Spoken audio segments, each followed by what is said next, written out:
Humans are programmed by evolution with desires, with instincts that drive us to satisfy your desires. Because the desires we have are the things we need to do to stay alive. We need to eat to stay alive, so we have a desire for food. It feels good to eat. We need to reproduce to maintain our species, so it feels good to go after a sexual opportunity. It feels good to be in a relationship. It feels good to do the things surrounding a relationship, like have a nice house where you live together, to have kids. These are called proximal desires. These are the things, the desires that we have, that we know we have. We can consciously understand these proximal desires. Everybody has a proximal desire for food. We can all talk about our favorite food. Everybody has a proximal desire for a relationship, so we can talk about consciously our desire for a relationship. We have a conscious desire for a nice house to live, so we can talk about our house. These are all proximal desires. They are not the main desires. They are proximal to the main desire. We have this one main desire, a primal desire. Then we have proximal desires. The more you get this main desire satisfied, the more these proximal desires will happen automatically.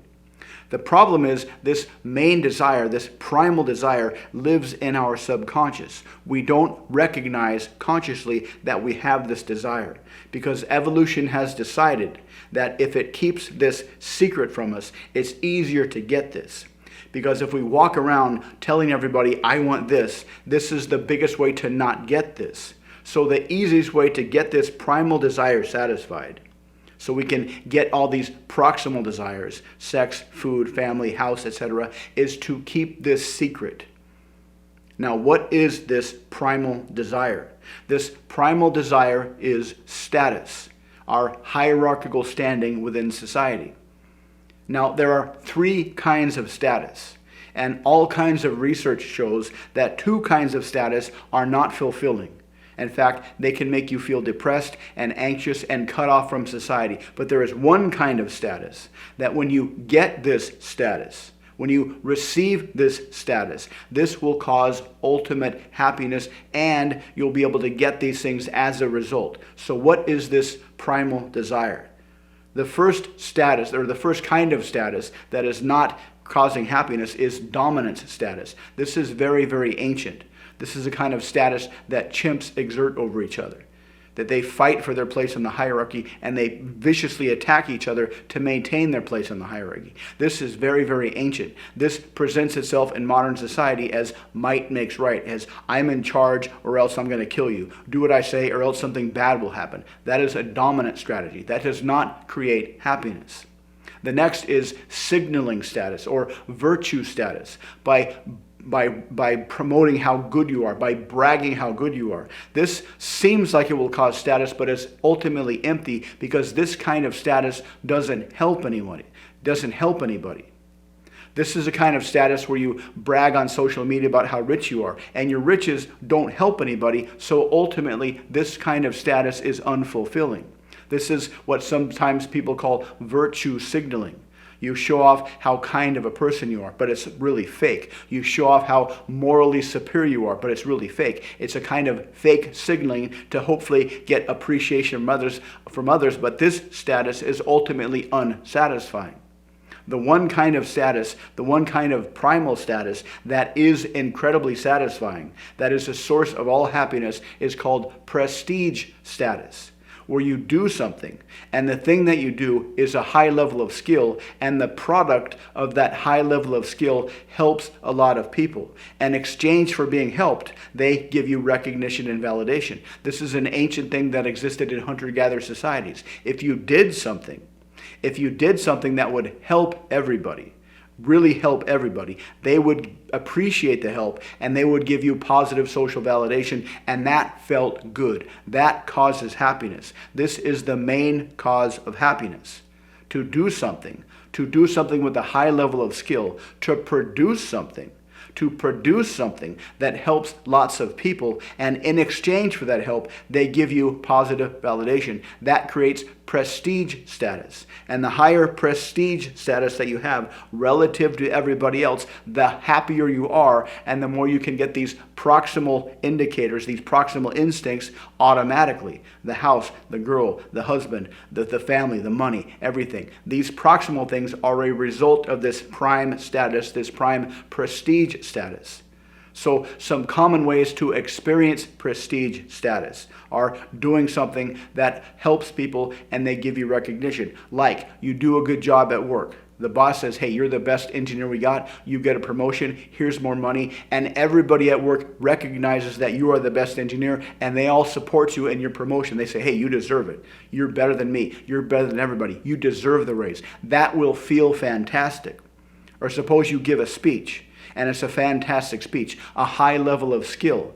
And that speech helps out people in the audience. And they come up to you after the speech and they say, hey, that was a great speech. I really appreciated that. Thank you. That's going to give you that prestige status and that's going to feel fantastic. Or suppose you make a video on YouTube and the video goes viral and you get a lot of positive comments saying, hey, that video was fantastic. The information was fantastic. This really helped me. Thank you. That's going to give you prestige status and that's going to cause happiness, real happiness.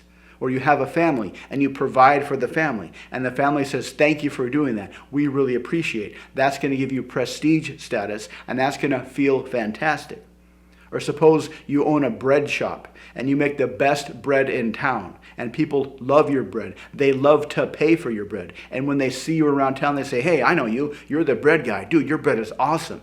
That's going to give you prestige status and that's going to make you feel fantastic. And this is the one thing that humans have been chasing since we became humans, after we were proto-humans, when we evolved this kind of status away from the dominant status or the signaling status, the most evolved status, the prestige status. This is what humans have been chasing since the dawn of time. And this is why we produce so much stuff in the economy. That's why people invent so much stuff, to get this prestige status, to help people.